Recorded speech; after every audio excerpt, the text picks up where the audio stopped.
The City of Waterloo, in cooperation with its many active and inspiring entities, presents Heart for the City, a chance to hear and see what's going on in our city and to meet people who serve you, teach you, entertain you, help you, all neighbors and like you. Make this a city on the move. And now, here's our host, the Honorable Quentin Hart. Hello everyone, and thank you for joining us on Heart for the City. I'm Quentin Hart, proud mayor of Waterloo. We have an amazing city. There are so many worthwhile events, interesting places, and talented people in Waterloo. We are definitely a city on the move. In this episode, we're going to hear about just a few of those many exciting things taking place. And I'm excited and a bit emotional, though, about the recent positive economic news that emerged when the City Council unanimously approved a plan to restore historic homes in the Walnut Street neighborhood near downtown. And did I say unanimously? You heard it. Absolutely, yes, I certainly did. But this plan involves a substantial investment by JSA, for which we are highly appreciative. But it also inspires a collaboration of local organizations dedicated to the improvement and revitalization of the Walnut neighborhood by Link CCD. Also Habitat for Humanity and others, including residents that are highly important in this process and their neighborhood association. But we will have more on this project after this. Wow. College already. Yeah. We gotta go. I love you. I love you too, Daddy. And thanks for everything. Gratitude. Pass it on. A message from the Foundation for a Better Life. A member of Link CCD and the Walnut Neighborhood Association has said the goal is to create a stable, mixed-income, diverse neighborhood. And to tell us more about her vision for the Walnut neighborhood is Laura Hoy. Welcome. Thank you. Thank you for having me. Well, thanks for being here today. But Laura, could you tell us who is Laura Hoy? Sure. And then, out of all neighborhoods to choose in the city of Waterloo, why the Walnut neighborhood as well?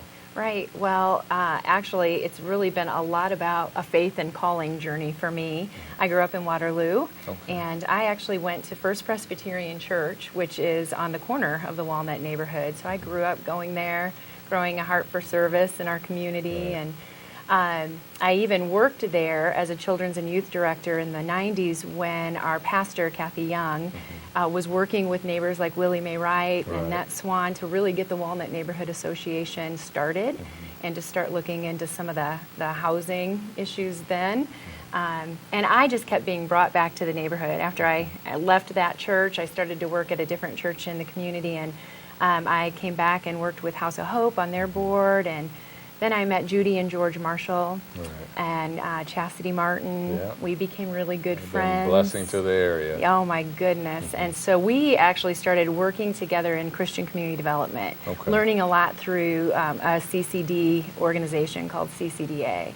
And about that time, the Marshalls harvest landed in the Walnut neighborhood. So I kept kind of being drawn back into the neighborhood, and the harvest really just determined to be a church with the neighborhood. Rather than just a church in the neighborhood or a church for the neighborhood. They decided to really partner with the neighborhood, and I've been along that journey. So. And you know the interesting thing about the Walnut neighborhood, you mentioned Willie Mae Wright, you mentioned Annette Swan as well, but the Walnut neighborhood has a history in and of itself.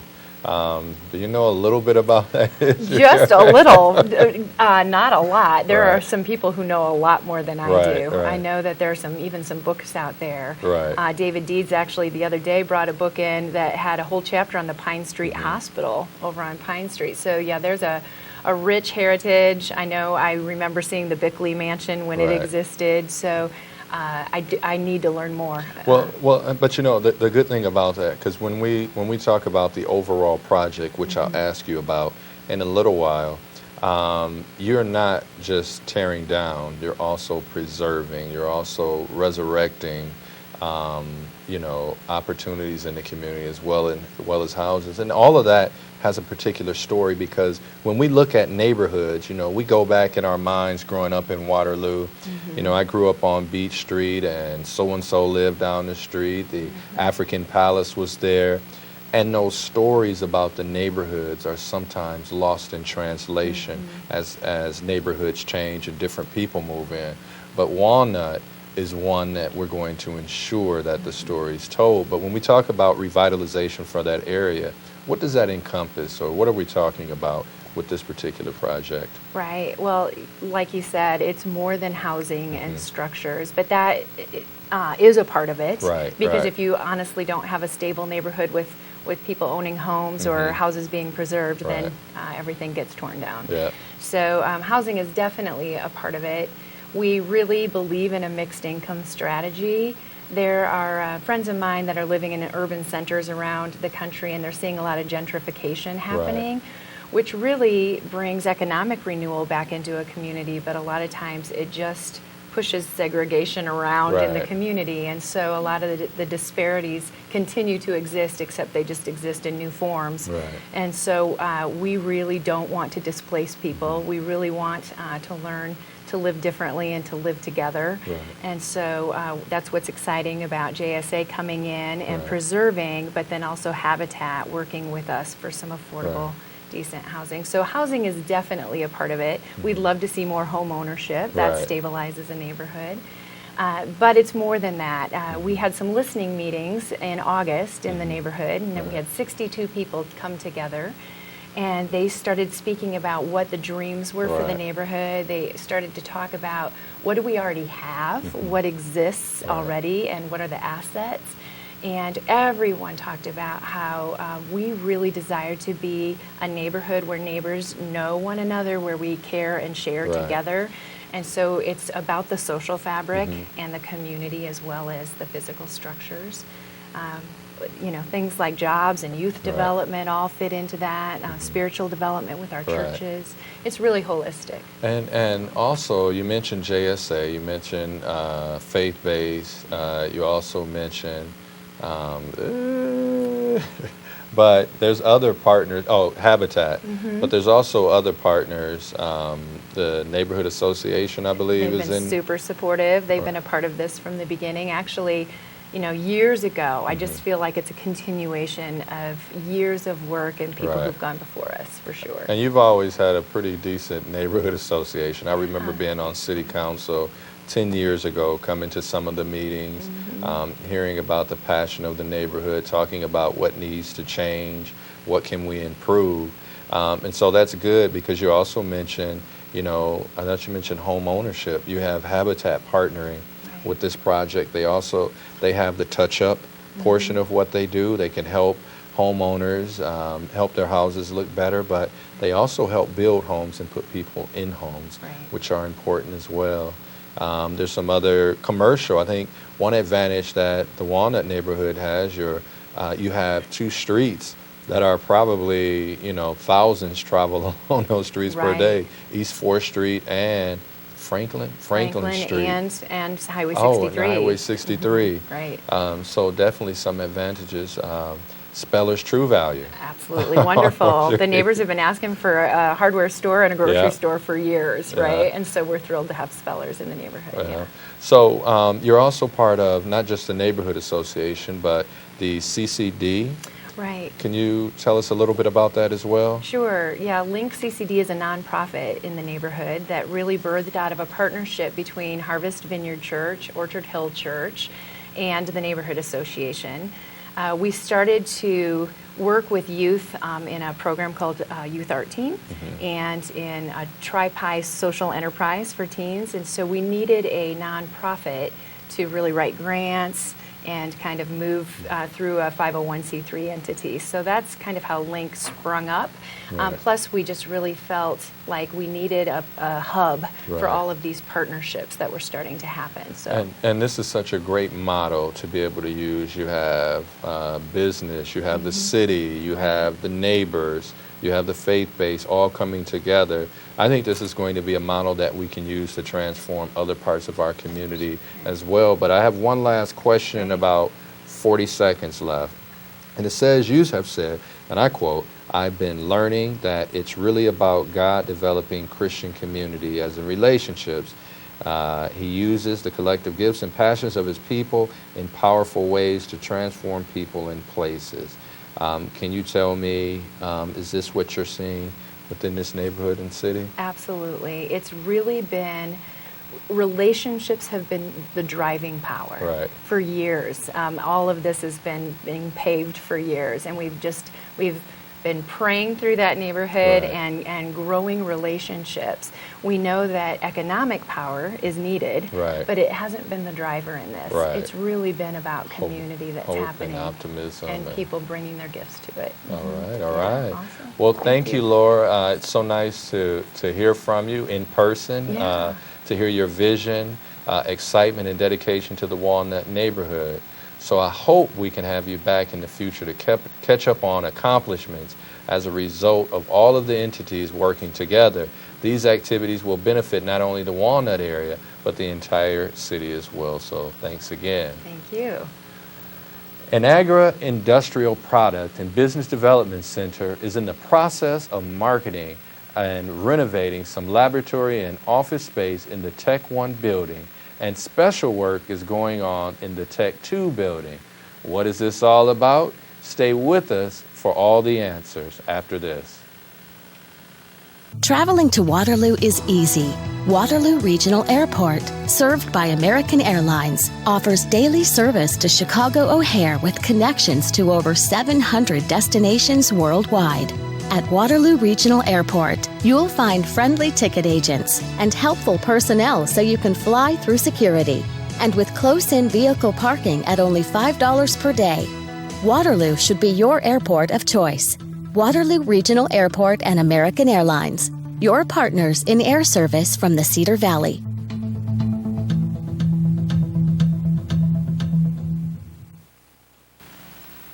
On the west side of downtown, in plain sight, are two large brick buildings, which at one time housed offices and manufacturing for John Deere. We have all been by them many, many times. What are they and what is going on inside? And to tell us more about this important, large project is Cary Darrah, President of TechWorks Campus and Vice President of Community Development. Welcome, Cary. And what is it like to be at the helm of such a large enterprise? Putting it that way, it makes me take a breath. But no, it's been an exciting project, and I know you've been a part of it, both being on council and as mayor. So it has come together nicely. We've gone through several iterations of adjusting our business plan for a variety of reasons. But we're, as you can see, and as you mentioned, we're off and running with the construction of the Tech 2 building. So, well, that's a good thing, because over the course of times, you think about the technology and how technology changes. So it's good that whatever the situation were, that you're still future focused and able to meet the demand. But when we talk about TechWorks, you have TechWorks 1, TechWorks 2, and then there's the John Deere Museum as well, right? all of them. But Tech 1, can you tell us about that? Sure, happy to, because I think that's the most mysterious part of our campus. Right. I think everybody understands what's going on in Tech 2, and I'm happy to share more.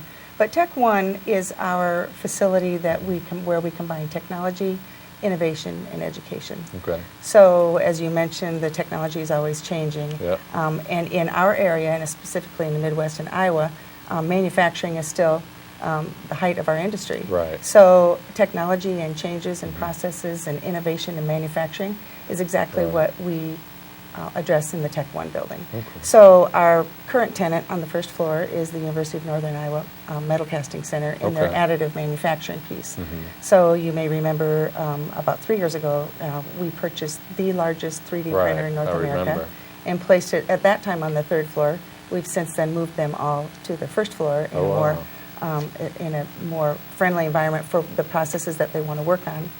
In addition to the 3D printing and additive manufacturing, we have a collaborative space between Hawkeye Community College and also the University of Northern Iowa for the Right. design lab. Okay. So while we know that 3D printing is going to be used more and more in manufacturing, this is the place where new innovations, new software, new processes in that 3D printing, where Right. students can come, where industry employees can come and learn more and take it home and use it in their own space. So that's the first floor of Tech 1. Okay. Okay. And the rest of the building is being renovated. We've got some Class A office space on the second Okay. floor. We've also got some other opportunities in partnership with the University of Northern Iowa. So a lot of excitement in the next few years. Okay. And that's TechWorks 1, Right. but there's also a TechWorks 2. Tech 2. Okay. And the Tech 1 building is the one that we still own, along with all of the other outlot areas. The Tech 2 building is the building we sold in January of 2015 to a developer out of the Quad Cities, FDP, Financial District Right. Properties. And they, in partnership with Marriott Corporation, are converting Tech 2 into a Marriott courtyard. Yeah. But in addition to the hotel with about 156 rooms, there will also be the John Deere Global Training Center Right. and a third-party restaurant, as well as the room service restaurant with the Marriott Right. Enterprise. And you know, my aunt worked at John Deere's for many years, and I was trying to explain to her that so many things have changed in, you know, such a short time, and she probably wouldn't even recognize the way that things look over there now. So, been doing an absolutely fantastic job.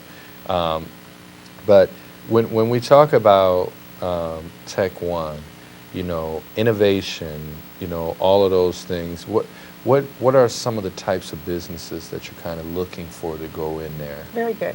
Because on the third floor of Tech 1, we have the Cedar Valley's Makers Group. Right. And that maker space is where we envision and where it actually has occurred a lot of those innovative thoughts and people working together. Some of them are retired Deere Right. engineers, some of them are current engineers, some of them are students, some of them are high school kids with their fathers and mothers coming in and learning how to use a lot of this equipment. So for a very baseline, the innovation that could come out of that piece of our project, and we've already had 2 projects that have grown out of the wow. makerspace. Okay.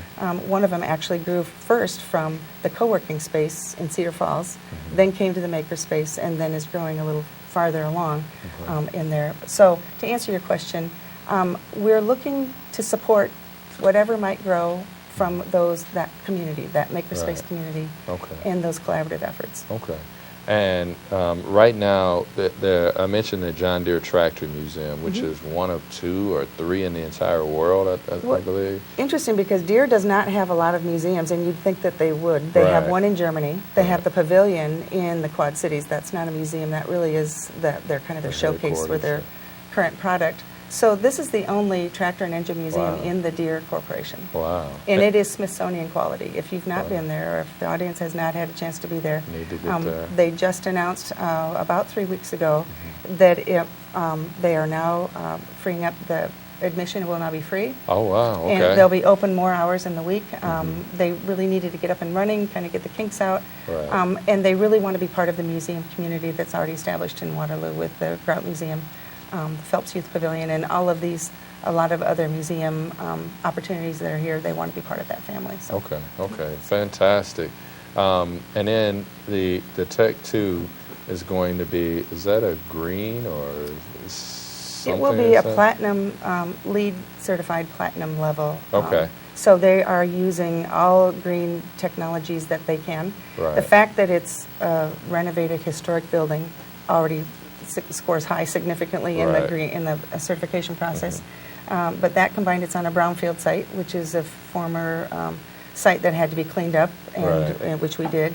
And then they're also going to be installing on the parking lot on the south side of the building solar canopies. Yeah. Where electric cars could be plugged in. Wow. And a lot of that solar power will be used then to provide the energy for the hotel. Okay. And probably more than they need, Okay. which is what we're hoping for with the Tech 1 Right. building, that maybe we Right. could use some of that Okay. additional power. Okay. So anything on the horizon moving in those directions? No, you mentioned also some outlots. Right. So if there's someone watching right now, no, there are people watching lot of right people now. There are watching. thousands. What are the plans for the outlots as well? Sure. In our agreement with the city and the state, our requirement is to create at least 2 retail Okay. operations on our property or on our campus. We have about 5 lots available, so the other 3 could be retail, but Right. likely they will end up being some sort of a supplier to what's going on in Tech 1 or to Okay. Deere, Okay. something that supports the manufacturing community. But we will welcome all ideas of how those outlots can be used. Right now, it's hard to imagine them because a lot of the earthwork that's been going on with the site work, they've had to remove several of the foundations from the previous buildings that we tore down. Okay. So you'll drive by on the commercial street extension and see mountains of riprap and rock at the moment. But Right. so for anyone That's who's always a good visionary sign. and can look past those mountains of rock, we'd be happy to sit down and visit with Okay. how those spaces could be used. Well, thank you very Thank you. much. Make sure you tell Councilman Darrah said hello I as will. well. I will. He sends his regards as well. All right. But anyone who knows you, Cary, realizes what a profound impact you had for Cedar Falls when you were executive director of the community Main Street. And now you are a driving force on this path to developing this site, encompassing technology, manufacturing, education, and in addition, hotels, dining, and entertainment, with so much more to come. This is truly exciting for the city of Waterloo, for the Cedar Valley. So please come back again to tell us how this project is progressing. It would be my pleasure. Thank you. All right. Well, all of you know how viable housing is important to any neighborhood. An entity that specializes in providing affordable housing is Habitat for Humanity. Their vision is a world where everyone has a decent place to live. Stay with us, and we will have more on what this organization is all about.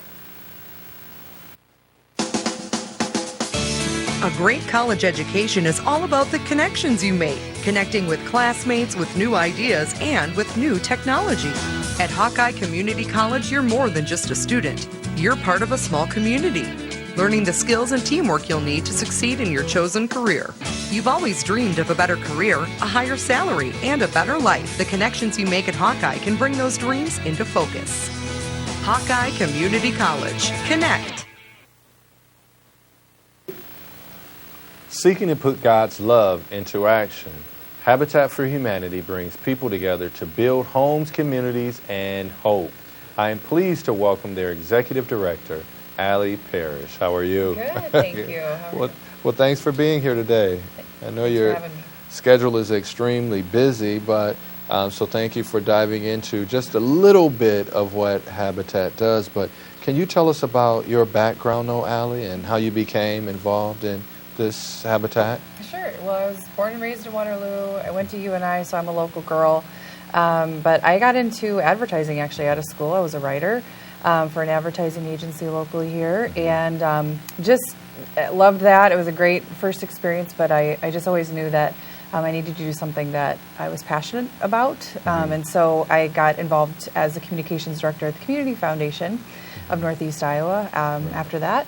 And just really got my first exposure to the nonprofits in the community on a much deeper level than I ever had growing up here. So really loved that. I did development work there in communications. Wow. And just had a great experience, and then had an opportunity with Habitat that came about. And I've always just loved housing. I've loved the home is a special place to me, and so that's always meant something to me. And growing up here, I felt like this is my home, and I know it well. So it's a great way to give back.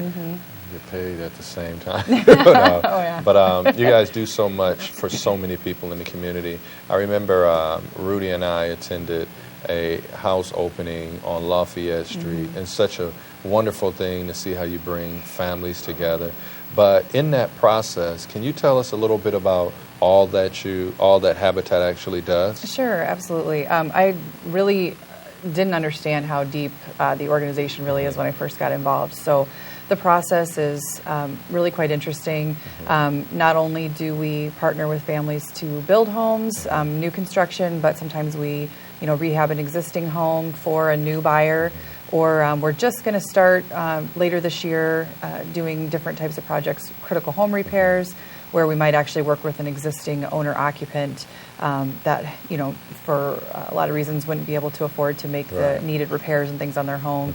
That includes internal things as well as, external painting and those kinds of things. So there's a lot, actually, to the organization, and we also feel it's important to work in a neighborhood more holistically in true neighborhood revitalization type efforts. So trying to concentrate our work into an area is important to us as well. Right. And is there a process to signing up for your program? How does that work? Sure, yeah. So actually folks can go online now. Everything's online. It's become a lot easier. So we have a pre-screening application that we ask families to fill out first. Okay. And then we take an initial look at things. And then if we will get back to them and give them feedback if it wasn't a good fit yet as to what they need to do to make some changes. Or if it was a good fit, we'd move on to a full application process. And then also, does historic regulations or codes have an impact on your program, or? Not at this point, as of yet. Not to say that they won't in the future, but at this point, no, that has not been prohibitive for us. Okay. And we spoke a little bit earlier about the collaboration that you're currently having within the Walnut neighborhood. Can you talk about how you became involved in that and kind of about the project? You don't have to go into all the details, but just the part that, because I know you had helped to spearhead and bring people together as well. Sure. One of the things I think is so important is true collaboration, and that none of us are operating in silos. And so also with Habitat, we want to be invited in as much as we possibly can. We haven't always done it that way, but we feel like that's really important. So it just really started with building relationship and conversation. It really started with the neighbors at some meetings back in August to kind of determine themselves that housing was important to them.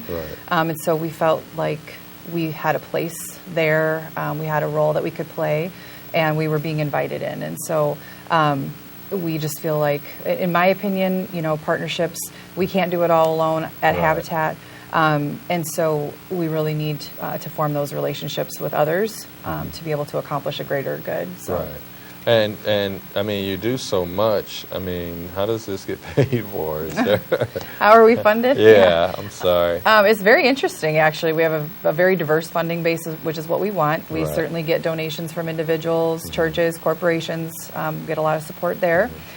We actually get income from our mortgages, so all the families that have bought houses with Habitat over the years, they continue to pay back their loans to Habitat. That helps provide a pool. We also have Restore income, so income from the Habitat for Humanity Restore goes into the mission to help us fund our programs, and then we do get some, government grants, various different sources, actually. But you mentioned the resale store. Can you tell us a little bit about that? Yeah, so the Habitat for Humanity Restore just opened. It's been over about a year and a half ago, and that is over in front of Home Depot.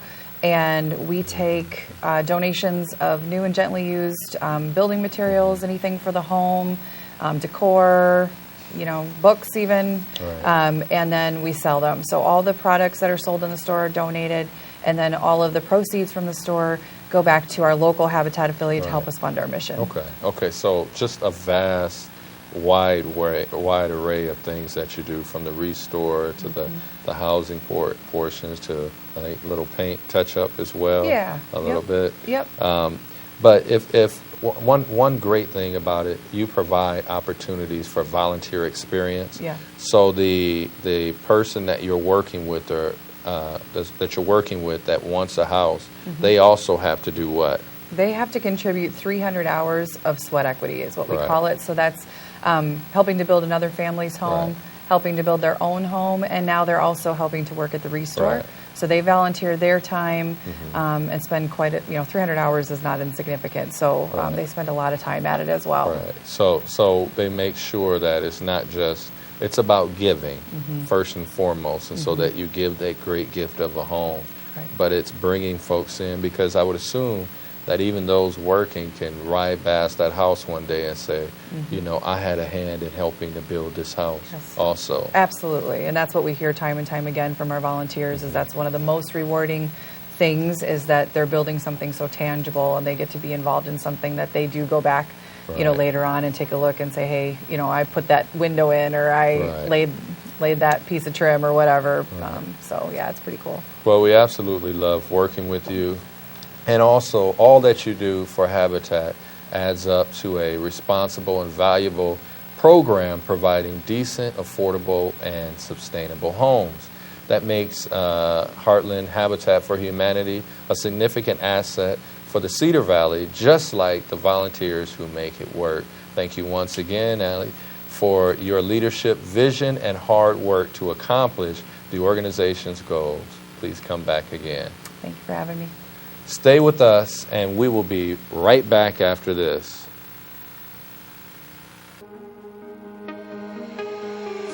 Whether you like spin, aqua zumba, or insanity, you'll find your fix at the Cedar Valley Sportsplex. With a membership, you get access to over 50 specialty classes per week and state-of-the-art equipment. We focus on fulfilling the fitness goals for the whole family. If you're ready to work on wellness for less, join the family at Cedar Valley Sportsplex in downtown Waterloo today. Well, that's our show. We welcome your suggestions and feedback. Remember to tell others that these episodes are available for viewing from the City of Waterloo website, cityofwaterlooiowa.com, and go to the special YouTube link. Looking for something to do for entertainment, shopping, eating, and much more, go to travelwaterloo.com. Please join us next time, and thanks for watching Heart for the City. Until then, I think you'll agree it's a great day to be in Waterloo.